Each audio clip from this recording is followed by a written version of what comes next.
आप सबों को प्रभु यीशु मसीह के पवित्र नाम में जय मसीह की।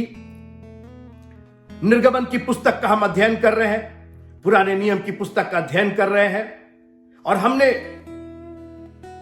जो आखिर में आठवां अध्याय निर्गमन का जो बात की थी कि कैसे मूसा ने कहा कि वो जो कुछ कहेगा वैसे ही हम करेंगे।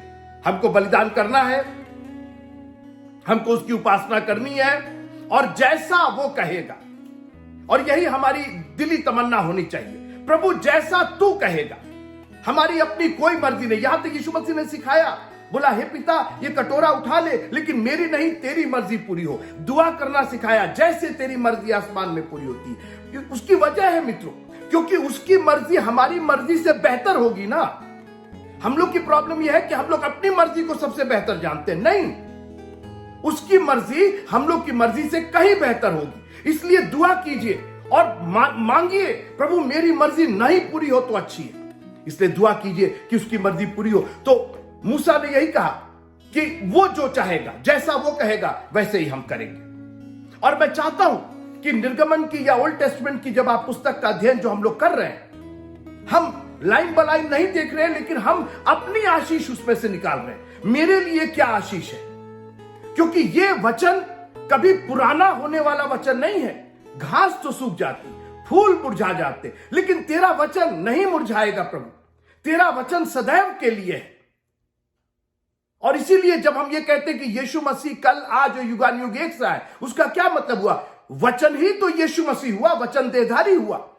तो जब यीशु मसीह कल आज और युगानुयुग एक सा है, तो यीशु मसीह ही तो परमेश्वर का वचन है। वो भी कल आज और युगानुयुग एक सा है, क्योंकि आदि में वचन था।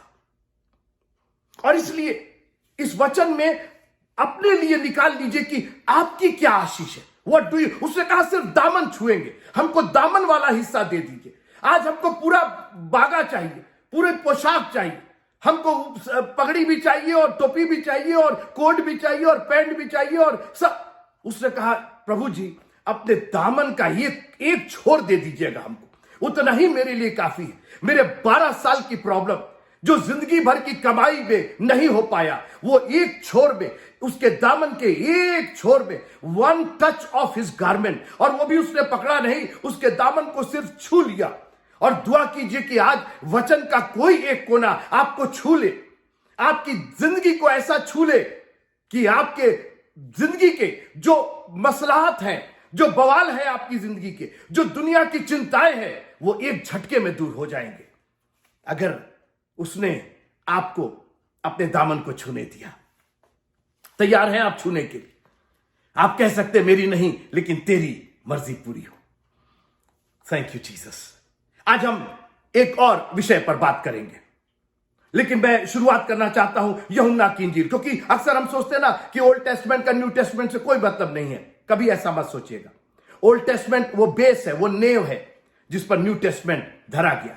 ओल्ड टेस्टमेंट को ही लेकर के यीशु मसीह ने आगे बढ़ा दिया। परमेश्वर ने अपने पुत्र को भेज दिया ताकि ओल्ड टेस्टमेंट में, पुराने नियम में जो हमारे वादे, उसके वाचाएं हैं, वो पूरी हो जाए। और इसलिए पुराने नियम से अपने लिए नए नियम की आशीषें निकाल लिया कीजिए। मेरे लिए क्या है इसके अंदर? पुराने नियम की कभी अवहेलना मत कीजिए। अगर आप सरमन कभी तैयार कर रहे हैं, मैं उन प्रीचर्स के लिए कहना चाहता हूं, अगर सरमन तैयार कर रहे हैं तो पुराने नियम से खोजिए कि उसका बेस कहां है, उसकी नेव कहां है। आपको आसानी होगी अपने सरमन को बिल्डअप करने में। यूहन्ना की इंजील उसका 14वां अध्याय मेरे हिसाब से बाइबल की सबसे खूबसूरत आयत, और बाइबल की छोड़ दीजिए, जिंदगी की, मानव जिंदगी की, प्रभु के विश्वासियों की सबसे बड़ी आयत यह होनी चाहिए। सुनिएगा मेरी बात। जो प्रभु पर विश्वास करते हैं, जो उसके बेटे और बेटियां हैं, जिन्होंने उसके नाम का बपतिस्मा लिया है, जिन्होंने उसके ऊपर विश्वास किया है, जिन्होंने अपने आप को उसके लहू से धोया है, उनके लिए यह लाइन सोने चांदी हीरे जवाहरात से कहीं बढ़कर के, बस एक लाइन सुनिएगा। यूहन्ना की इंजील उसका 14वां अध्याय, थैंक यू जीसस, और 3री आयत, John chapter number 14 and verse number 3। यूहन्ना की इंजील 14वां अध्याय और 3री आयत। और यदि मैं जाकर तुम्हारे लिए जगह तैयार करूं तो फिर आकर तुम्हें अपने यहां ले जाऊंगा। बस फिर आकर तुम्हें अपने, सोचिए आप, परमेश्वर का पुत्र, परमेश्वर का मेमना, परमेश्वर का वचन आज आपसे एक वादा करके जा रहा है, मैं आकर तुम्हें अपने यहां ले जाऊंगा। इससे बढ़कर के और कोई आयत हो ही नहीं सकती। मित्रों, अगर यीशु मसीह आते, सब कुछ करते, बलिदान करते, ये करते सब, और ये लाइन कह करके नहीं जाते, तो मैं समझता हूं कि हमारी सारी आशा बेकार हो जाती। मगर इस एक लाइन में, मैं आकर तुम्हें अपने यहां ले जाऊंगा, मैं बार बार इसको पढ़ता हूं, बार बार रिमाइंड करता हूं। मैं जब कभी किसी मुसीबत में रहता हूं तो मैं कहता हूं, प्रभु क्या प्रॉब्लम है, आप तो हमको आकर के एक दिन लेके जाने वाले हैं यहां से, हम यहां रहने वाले नहीं है। यू हैव ऑलरेडी प्रॉमिस, और इतनी आपकी प्रॉमिसेस पूरी हुई है, इतनी क्या, एक एक प्रॉमिसेस आपकी पूरी हुई है, एक एक वादे और एक एक वाचाएं आपकी पूरी हुई है। तो ये वादा कैसे अधूरा रह सकता है? You are coming to take me to a place where you live, I will live also. सोचिए आप, इतनी बड़ी बात, और आज हम परेशान हैं, ये क्या होगा, वो क्या होगा, कहीं मर ना जाए, कहीं जी ना जाए, कहीं रह ना जाए, कहीं, छोड़ दीजिए सब। वादा उसका है कि आकर के वो हमको लेकर के जाएगा। ये इतनी बड़ी एक उसने धरोहर हमको दी है, इसको हमको थाम के रखना चाहिए। कभी मुसीबतें आपके सामने आए, कभी गोलियात जैसी खड़ी हो, तो आप कहिएगा, अरे कहां तुम हमको फंसाए हुए हो, हम तो जाने वाले हैं, हम तो नया बदन पहन के जाने वाले हैं। सारी दुनिया देख के उसको रोने वाली, हमको कोई फर्क नहीं पड़ता तुम क्या हो क्या नहीं हो, I am going with him. और आइए अब निर्गमन की पुस्तक और उसका 8वां अध्याय, 9वां अध्याय, इन दोनों पर, इसकी एक एक लाइन पर आज हम चर्चा करेंगे। 8वें अध्याय, Exodus chapter number 8 and verse number 1। निर्गमन की पुस्तक 8वां अध्याय, पहली आयत। तब यहोवा ने फिर मूसा से कहा, फिरौन के पास जाकर कह, यहोवा तुझसे इस प्रकार कहता है, मेरी प्रजा के लोगों को जाने दे, जिससे वे मेरी उपासना करें। अध्याय नंबर 9, निर्गमन अध्याय नंबर 9, पहली आयत। फिर यहोवा ने मूसा से कहा, फिरौन के पास जाकर कह, इब्रियों का परमेश्वर यहोवा तुझसे इस प्रकार कहता है, मेरी प्रजा के लोगों को जाने दे कि मेरी उपासना करें। अध्याय नंबर 9 और उसका 13वां पद। फिर यहोवा ने मूसा से कहा, सवेरे उठकर फिरौन के सामने खड़ा हो और उससे कह, इब्रियों का परमेश्वर यहोवा इस प्रकार कहता है, मेरी प्रजा के लोग को जाने दे कि वे मेरी उपासना करें। 7 बार मित्रों, 7 बार इस फ्रेज को दोहराया गया है, इस जुमले को दोहराया गया। यहोवा यूं कहता है, इब्रियों का परमेश्वर यूं कहता है, यहोवा परमेश्वर यूं कहता है, मेरी प्रजा को जाने दे, मेरी प्रजा को जाने दे, मेरी प्रजा को जाने दे, मैं आऊंगा, तुमको लेकर के जाऊंगा। मित्रों, हमारा प्रभु फ्रीडम में बिलीव करता है। कहां से जाने दे? गुलामी से जाने दे, अपने क्षेत्र से जाने दे, अपने राज्य से जाने दे। फिरौन, मेरे लोगों को जाने दे, आजाद कर इनको। और हमारा प्रभु आजादी देना चाहता है। Where there is spirit there is freedom. जहां आत्मा है वहां स्वतंत्रता है। मैं नहीं जानता हूं कि आप किसकी गुलामी में है, किस फिरौन ने आपको अपने क्षेत्र में बांध रखा है, आप उसकी सीमा से बाहर नहीं जा पा रहे, आपको समझ में नहीं आ रहा कि अब इसके बाद क्या करें। आज मैं आपको उत्साहित करने के लिए एक चैलेंज देता हूं। मेरा प्रभु आपसे कहता है, आपके विरोधियों से कहता है, आपके उस जकड़े हुए जो चीजें हैं, जो जंजीर है, उनसे कहता है, लीव माय पीपल, मेरे लोगों को जाने दे, मेरे बच्चे को जाने दे, मेरी बेटी को जाने दे। उसने हमें आजादी दी है मित्रों।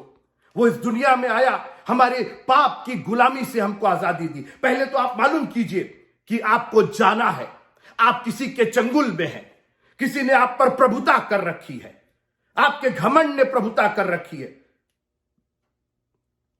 हमारी लालच ने हम पर प्रभुता कर रखी है। फिरौन बने हुए हैं ये चीजें, हम उस सीमित दायरे में हो गए हैं। लेकिन एक काम कीजिए, आज तैयार हो जाइए, क्योंकि आपके प्रभु का यह वचन है। और जो उसने कह दिया आसमान और पृथ्वी टल जाएंगे, उसकी बातें नहीं टलेंगी। उसने कह दिया मेरे लोग को जाने दे, तो अब तैयार हो जाइए जाने के लिए। मित्रों, जब आप ट्रेन पर जाते हैं यात्रा करने के लिए, तो आप आधे अधूरे मन से नहीं जाते। आप स्टेशन पर पता नहीं ट्रेन आएगी कि नहीं, पता नहीं हम जाना मांगते कि मित्रों, जब आपको मालूम हो गया आपको जाना है, when you arrive at the rail station, जब आप रेलवे स्टेशन पर पहुंचते हैं, आप पूरी तैयारी के साथ, आपका सूटकेस, आपका सामान, आपका बैग, आपका एक एक चीज उसके अंदर रखा हुआ, आप बिल्कुल तैयार है, आप अलर्ट है, ट्रेन आएगी, आपको मालूम है हर चीज, सब चीज फ्यूचर में है। ट्रेन अभी आई नहीं है, लेकिन ट्रेन आएगी, हम चढ़ेंगे, ट्रेन चलेगी, हम पहुंचेंगे अपने डेस्टिनेशन पर। और आप पूरे मन के साथ, मैं आपसे पूछना चाहता हूं, आप प्रभु के साथ जाने के लिए तैयार हैं? अगर तैयार है तो ये आधी अधूरी आपकी जो तैयारी है, ये आधी अधूरी क्यों है? जी, मुझे मालूम है आप जाना चाहते हैं, मगर आपने मशालों के साथ कुप्पी में तेल क्यों नहीं लिया है? अभी तक क्यों आपकी कुप्पियां खाली हैं? अब तक तो आपकी कई एक कुप्पियां तैयार हो जानी चाहिए थी। आधी रात को धूम, आप तो दूल्हे से मिलने के लिए गए। ये आधी अधूरी तैयारी मित्रों आपको दूल्हे के घर से हमेशा के लिए दूर कर देगी। आज हम चर्च नहीं जा पाते, आज दशवां अंश देने में हमको दिक्कत हो जाती, आज चर्च के लिए कुछ करने में हमको दिक्कत हो जाती। ये आधी अधूरी तैयारी हमको नहीं जाने देगी। और जानते हैं तैयारी मन से होती है। लूत की स्त्री निकल तो गई थी, जा तो रही थी, लेकिन आधे अधूरे मन से जा रही थी। और आपको मालूम है उसका हश्र क्या हुआ। मैं नहीं जानता हूं कि आप किस तैयारी में हैं, क्या तैयार कर रहे हैं, कितनी तैयारी है आपकी। आपकी मशालों में तेल है कि नहीं है, आपकी कुप्पी में तेल है कि नहीं है। लोग एक के बाद एक चले जा रहे हैं। मित्रों, एक बार आप जमीन में चले जाएंगे, क्या मिट्टी तेरा गुणानुवाद कर पाएगी? और जो हालत हो रहे हैं, ऐसे समय में हमें अपनी कुप्पियों में, मशालों के साथ साथ कुप्पियों में भी तेल ले रहा है। मेरे लोगों को जाने दे। हमारे प्रभु का यह वचन 3 लोगों के लिए है। एक तो फिरौन के लिए, एक उन इस्राएलियों के लिए, और एक हमारे और आपके लिए।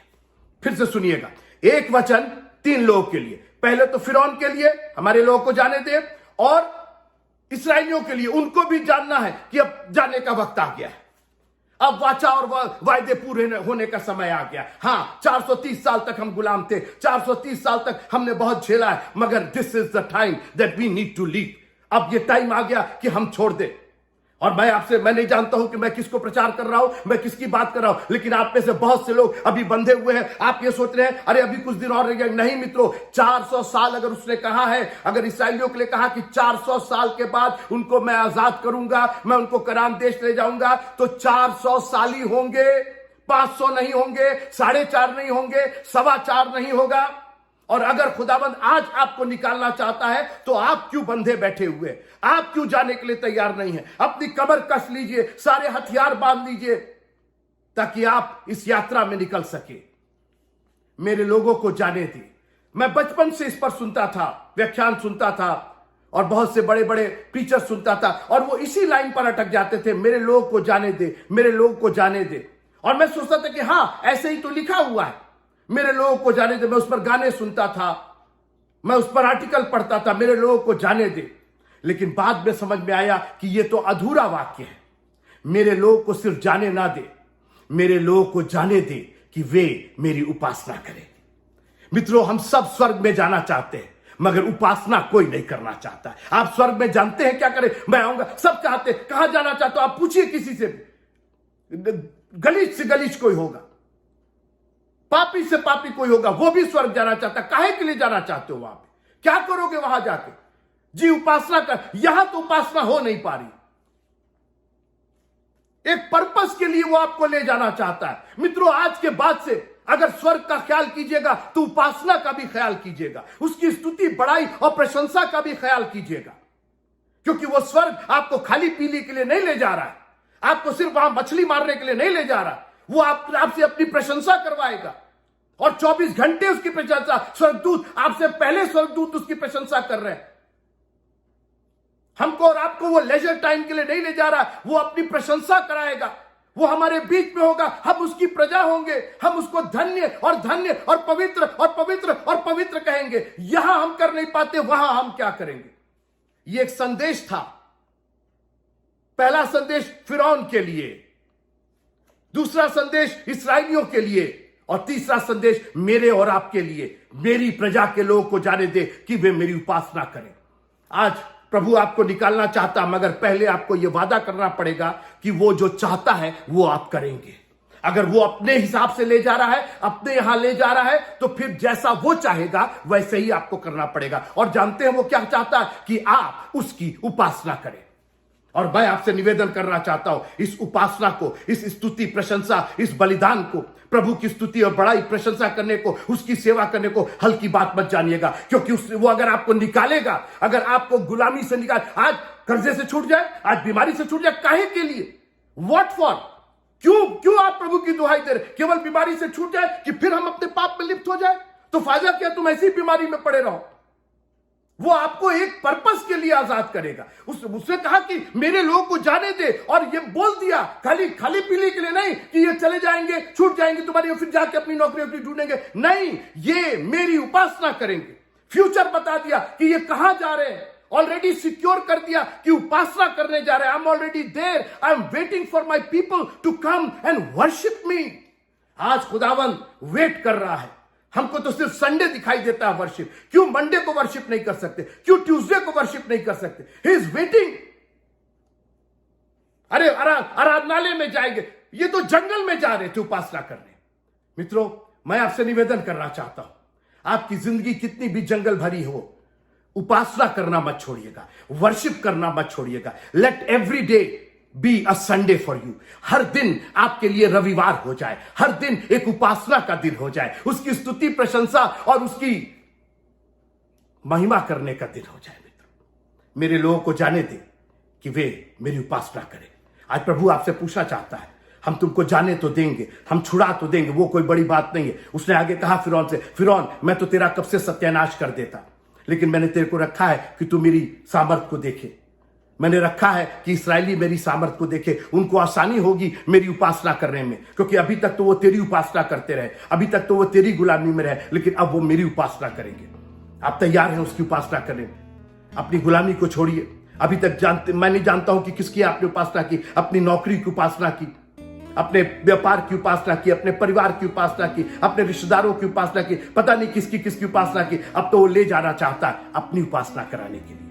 और अगर आप उसकी उपासना करेंगे तो आपको जिंदगी नहीं, बहुतायत की जिंदगी मिलेगी। उसका इनाम है। उसने कहा कि जहां मैं रहूं वहां तुम भी रहो। वो अनंत में रहता है। मित्रों, हम और आप भी अनंत में रहेंगे। वहां मौत नहीं होगी, वहां आंसू नहीं होंगे, वहां रोना और पीटना नहीं होगा, वहां सिर्फ आनंद ही आनंद होगा। वहां सिर्फ उसकी उपासना होगी, वहां सिर्फ उसकी प्रशंसा होगी, उसकी महिमा होगी। अपने आप को तैयार कीजिए कि वो आपको जब ले जाए तो आप उसकी उपासना के लिए पूरी तरीके से तैयार रहें। प्रभु आपको बड़ी आशीष दे। प्रभु ने चाहा अगले रविवार फिर आपसे मुलाकात होगी एक और विषय पर। निर्गमन की पुस्तक पढ़ते रहिएगा, 1-2 बार पढ़िएगा मित्रों, इट विल ब्लेस यू। आपको आशीष देगा। आप कहानी के रूप में नहीं, लेकिन अपनी ब्लेसिंग के रूप में इसको पढ़िएगा कि कैसे प्रभु ने हम लोग की ब्लेसिंग ऑलरेडी ओल्ड टेस्टमेंट में रख दी है, ताकि उसके द्वारा हमको आशीष मिल सके। आज भी वो चाहता है कि उसके लोग फ्री हो जाए, स्वतंत्र हो जाए, ताकि स्वतंत्रता के साथ उसकी उपासना कर सके। आपको कर्जे से निकालना चाहता है ताकि आप चिंता मुक्त होकर के उसकी उपासना करें। आपको चंगाई दे करके वो आपसे अपनी उपासना लेना चाहता है। जो भी आप मांगते हैं पहले कहिए, प्रभु अगर मैं इससे छूट जाऊंगी तो आपकी उपासना करूंगा, आपकी उपासना करूंगी। प्रभु में आप सबको बहुत बहुत जय मसीह।